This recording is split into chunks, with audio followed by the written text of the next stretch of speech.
অবশেষে সেই প্রতীক্ষিত সুখবরটা যেন ধীরে ধীরে বাস্তবে রূপ নিচ্ছে। দেশের অন্যতম প্রবাসী অধ্যুষিত এলাকা কুমিল্লা, যেখানে প্রতিটি পরিবারে অন্তত একজন রেমিটেন্স যোদ্ধা আছেন, সেই জেলার মানুষদের দীর্ঘদিনের আশা এবার পূরণ হতে চলেছে। দীর্ঘ ৩ যুগ পর কুমিল্লা বিমানবন্দরটি আবারও চালু করার পরিকল্পনার কথা উঠে এসেছে রাষ্ট্রীয় ও বেসরকারি উভয় পর্যায়ে। এমন খবর শুনে যারা বছর বছর বিমানবন্দরের গেটের সামনে দাঁড়িয়ে শুধু স্বপ্ন দেখতেন, এবার তারা বুক ভরা নিঃশ্বাস নিয়ে বলছেন হয়তো এবার সত্যি কিছু একটা হতে যাচ্ছে।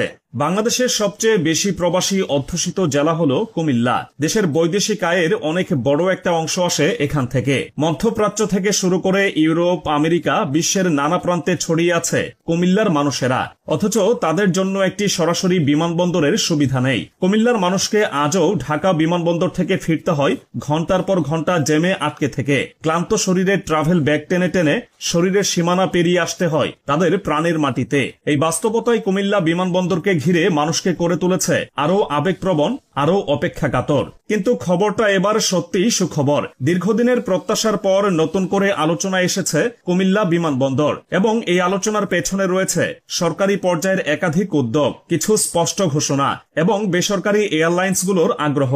যে বিমানবন্দরটি আজ গাছপালা, ধুলাবালি আর ভাঙা ব্লকে ঢাকা, একসময় সেখানে সত্যিই গর্জে উঠত বিমানের ইঞ্জিন, অথচ এখন সেখানে কেবল ঘাস চাষ হচ্ছে। পিচ ঢালাই উঠে গিয়ে রয়ে গেছে স্মৃতি চিহ্ন মাত্র।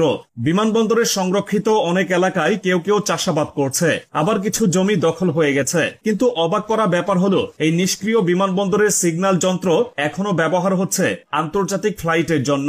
সরকার এই সিগন্যাল যন্ত্র ব্যবহার করে প্রতি মাসে প্রায় ২.৫ কোটি টাকা রাজস্ব আদায় করছে, যেখানে ব্যবহারকারী তালিকায় আছে ভারত, সিঙ্গাপুর, থাইল্যান্ডের মতো দেশগুলোর প্রাইভেট এবং কমার্শিয়াল উড়োজাহাজ। কিছু সূত্র বলছে কুমিল্লা বিমানবন্দরে এখনো নিয়োজিত রয়েছেন ২৪ জন কর্মী, যারা দীর্ঘদিন ধরে এই অব্যবহৃত পরিকাঠামোকে বাঁচিয়ে রাখার জন্য কাজ করে যাচ্ছেন। এয়ার ট্রাফিক কন্ট্রোল থেকে শুরু করে যাত্রী কক্ষ, অনেক কিছুই এখনো সচল অবস্থায় আছে। শুধু রানওয়ে সংস্কার, কয়েকটি যন্ত্রপাতি আমদানি এবং সামান্য জনবল নিয়োগ করলেই কুমিল্লা আবারও ফিরে পেতে পারে তার হারিয়ে যাওয়া আকাশপথ। এই মুহূর্তে দেশে এমন ৭টি বিমানবন্দর আছে যেগুলো আগে পরিত্যক্ত ছিল, কিন্তু এখন নতুন করে চালু করার চিন্তা ভাবনা করছে সরকার। এর মধ্যে অন্যতম কুমিল্লা বিমানবন্দর। বাংলাদেশ বেসামরিক বিমান চলাচল কর্তৃপক্ষ সিএএবি সম্প্রতি আনুষ্ঠানিকভাবে জানিয়েছে তারা কুমিল্লা সহ বগুড়া, লালমনিরহাট, শমশেরনগর, ঈশ্বরদী, ঠাকুরগাঁও ও তেজগাঁও বিমানবন্দর চালুর উদ্যোগ নিচ্ছে। এই ঘোষণা অনেকের কাছে ছিল স্বপ্ন পূরণের সম্ভাবনা। তবে কুমিল্লা বিমানবন্দরের ইতিহাস জানা থাকলে বোঝা যায় এটা কোনো সাম্প্রতিক প্রকল্প নয়। দ্বিতীয় বিশ্বযুদ্ধের সময় ১৯৪১ থেকে